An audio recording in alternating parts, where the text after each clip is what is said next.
Yes, well, my family remained at Maroona, as a matter of fact, and this property, Ballycarrick, was bought in about 1957 from Mr. Learmonth, and it was never part of Yellowwaipora, not part of the station.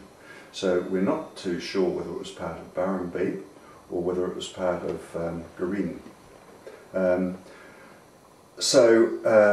They bought this property, but never lived on it.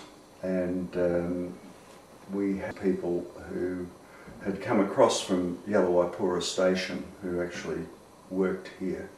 And they were Bob and Reen Jackson. And they'd lived in the area all their lives. They'd been working at Yellowwaipora, or in the area at least. Then about 1960, when Yellowwaipora was last sold, we were able to obtain a portion of the west part of the property of Yellowwaipora, which actually does abut the Fiery Creek.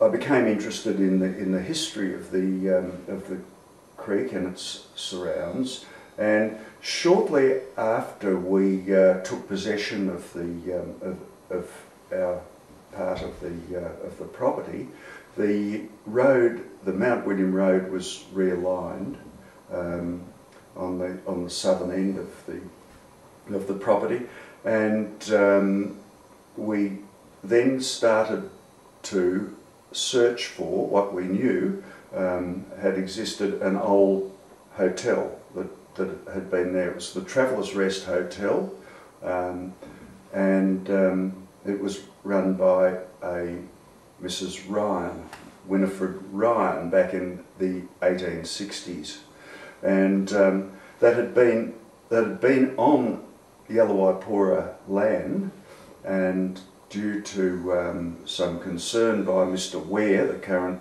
squatter who owned or ran Yellowwaipora. I don't know whether Mr. Ware actually owned all that much of it at that time. There was concern that his workers were going to that hotel instead of doing their work, so he then endeavoured to have Mrs. Ryan removed, and successfully bought the land from under her, and threatened to burn her out and had her evicted, I think, in the finish. But ultimately she won the case, I believe, and the pub was moved from one side of the creek to the other, and now we believe that it's on the side that we currently own, but we're not exactly sure where. And there have been so many bottle collectors through the place has been dug up many times since 1860 in search for all sorts of artefacts connected with that pub. So we're not sure exactly where. We've got a bit of an idea. Yes, I love the Fiery Creek because it's because of the very calming nature of the creek itself, because of the flora and fauna that we find in it. There is one hole in our property that has platypus in it. I know they're there. I've seen them even quite recently. We're not sure how old those platypus are. They could be quite old. We're very worried now about whether they're breeding or whether these are just the old guys that are still surviving in that particular part of the creek. So we just love everything to do with that creek, and just want to see it thrive. Mm-hmm.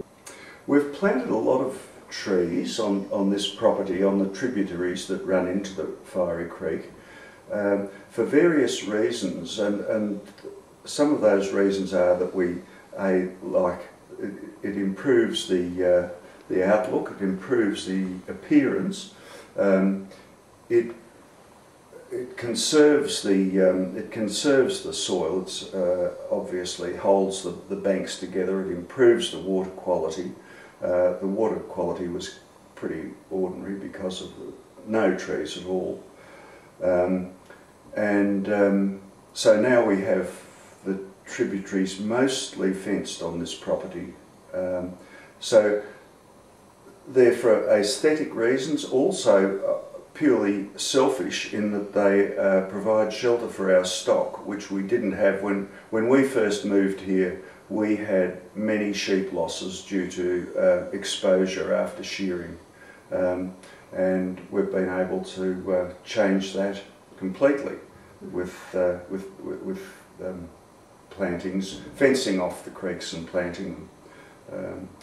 So it's very satisfying to have done that. The creek and the catchment have changed in that we just don't have the flows anymore. We have quite a large swamp as part of the Yellow Waipura country that we bought, and in the last 10 years that hasn't been full at all much. Only in the recent flood of 2010, was it? 2010 or 11. So we don't have the brolgas that we used to have, and other bird life there so much, and the creek itself doesn't flow anywhere nearly so often as it used to. It used to be almost constant flow.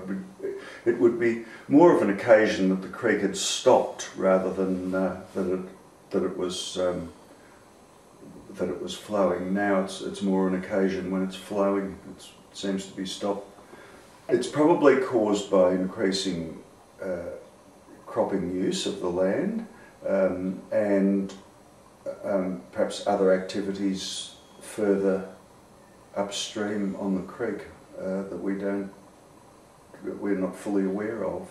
Well, we're practicing current methods of tillage and cropping and all that sort of thing, which has changed dramatically from when land use has changed dramatically from when we first moved here and grew very little or no crop, and grew fine wool merino sheep.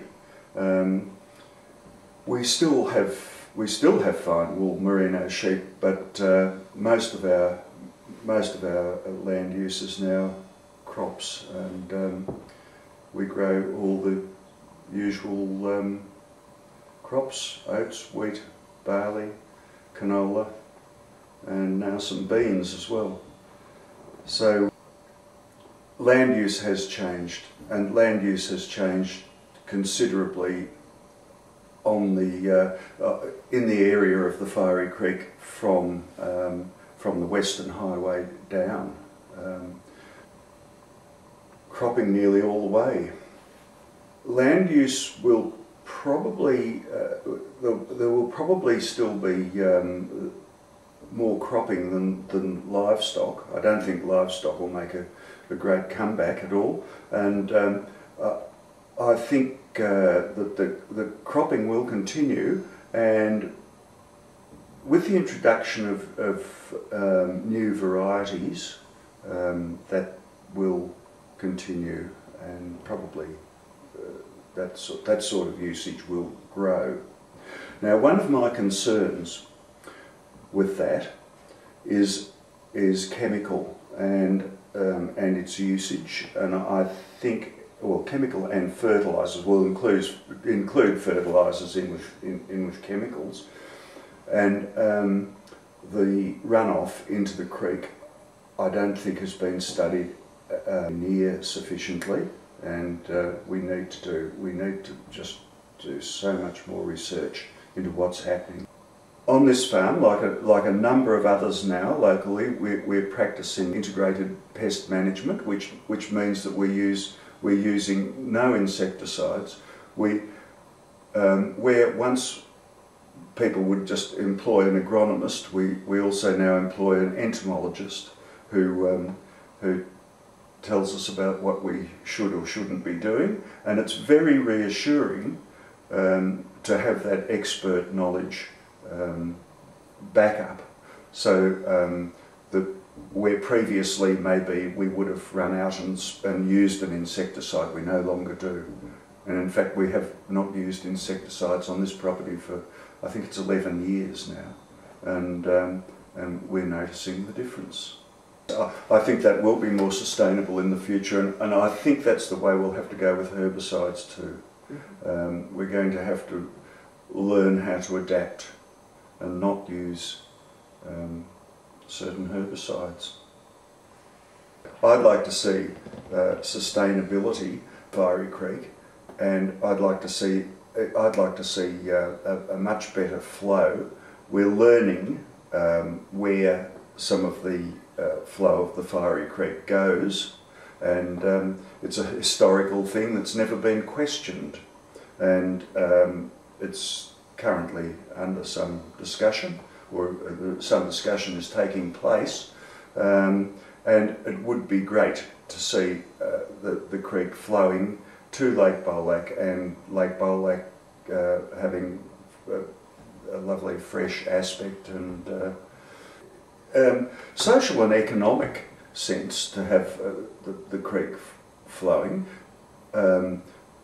Lake Bolac is to some degree reliant on the use of the lake for recreation and fishing and all that sort of thing, and I just think it's very important to have all of these things. We don't want to live on the moonscape, do we?